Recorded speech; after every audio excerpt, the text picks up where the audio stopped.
This piece was adapted from an article originally published in 1957 by the mathematician and master puzzler Martin Gardner.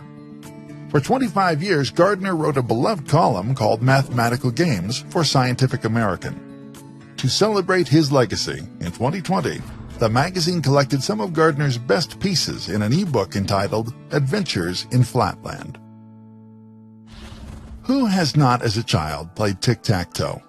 That most ancient and universal struggle of wits of which Wordsworth wrote, "At evening, when with pencil and smooth slate, in square divisions parcelled out and all, with crosses and with ciphers scribbled o'er, we schemed and puzzled, head opposed to head, in strife too humble to be named in verse."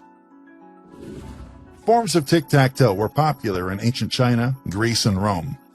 Ovid even mentioned it in his Art of Love. At first sight, it's hard to understand the enduring appeal of a game that seems no more than child's play. While even in the simplest version of the game, the number of possible moves is very large. 15,120 different sequences for the first 5 moves alone.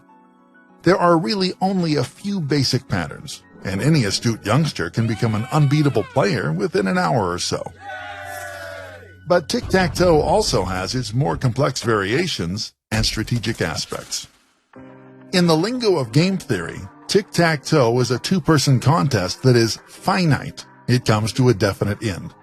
It has no element of chance and is played with perfect information, all moves being known to both players. If played rationally by both sides, the game must end in a draw. The only chance of winning is to catch an imperfect opponent in a trap where a row can be scored on the next move in 2 ways, only one of which can be blocked. Of the 3 possible opening plays, a corner, the center, or a side box, the strongest opening is the corner, because the opponent can avoid being trapped at the next move only by one of the 8 possible choices, the center. The center opening, though, can be met by seizing one of the 4 corners. The side opening is, in many ways, the most interesting because of the richness in traps it allows.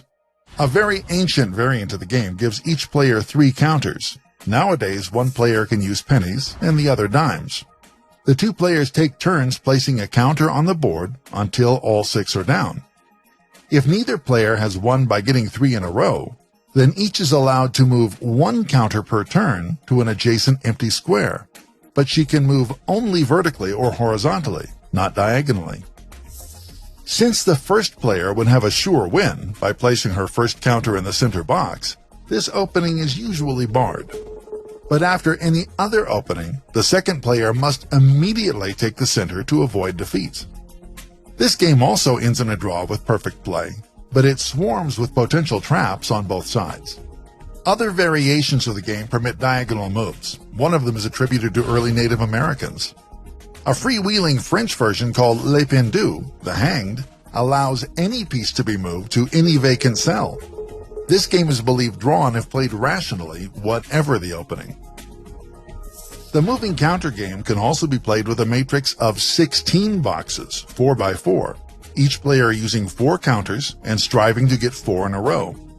And in 1937, the magician John Scarney invented an interesting version called Tico, played on a 5 by 5 board. The players have 4 counters and can move 1 space per turn in any direction.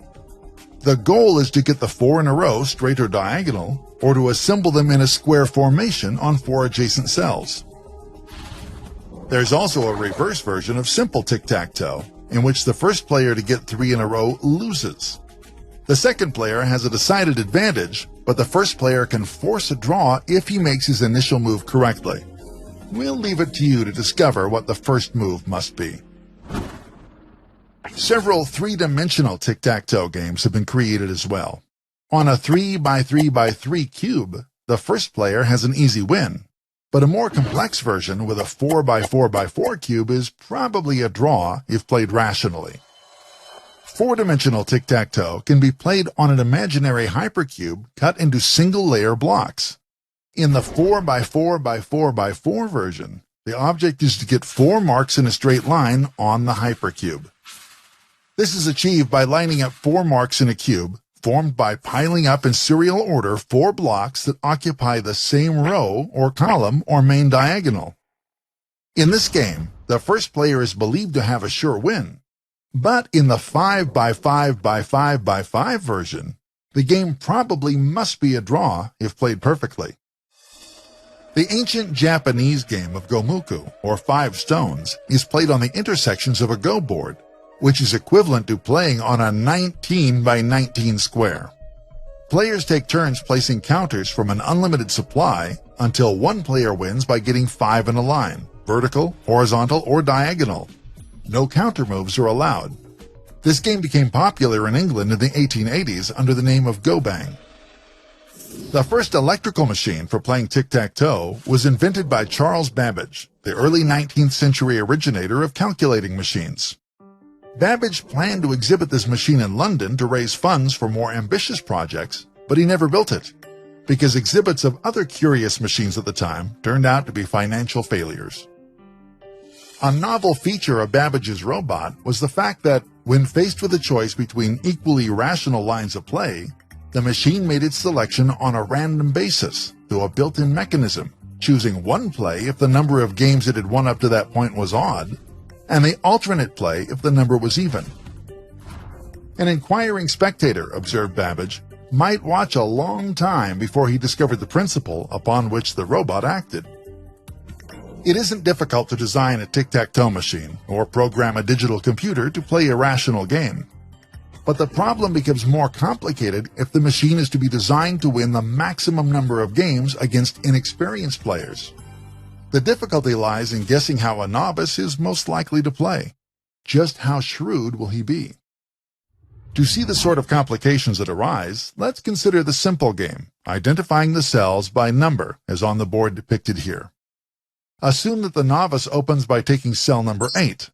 The machine might do well to make an irrational response by seizing cell 3. This would be fatal against an expert, because the opponent in the machine has a sure win if he next takes cell 9.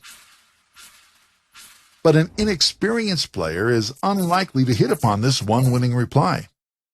In fact, he'll be strongly tempted to take cell 4, because this leads to 2 promising traps against the robot.